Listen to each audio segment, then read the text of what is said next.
Of composing I have all knowledge, and of singing voice and skill, such that no man may teach me.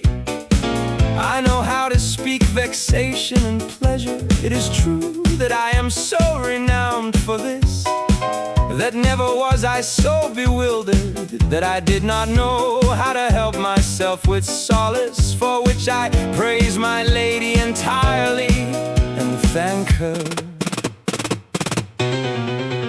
For through her I enjoy with power, and do and speak and learn so much that I fit among the worthy, and make myself desired by ladies. Yet none of my past merits avails me, except only to him who brings me so much honor that I might have it. For she has me wholly, and no other dames me at all.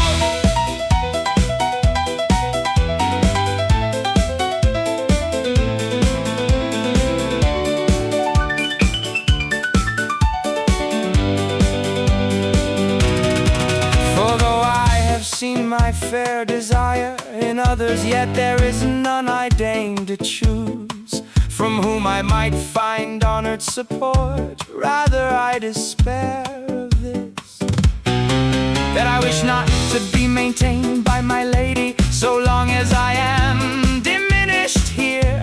Not at all for this, for through her I am courtly, and their worth pleases me outwardly, and their goodness.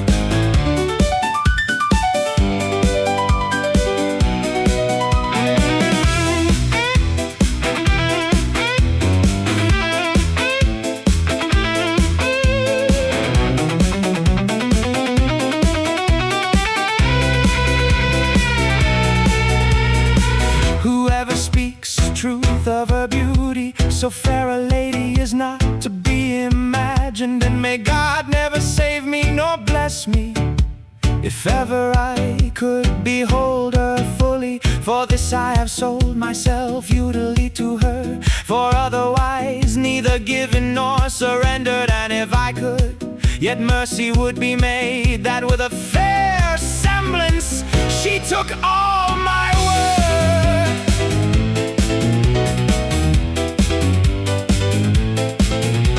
So much my lady knows how to be worthy, that no other praise reaches her. For so many fair happenings did God send her to retain. Ah, if only as a friend I were held dear by her, and if only I were so well believed.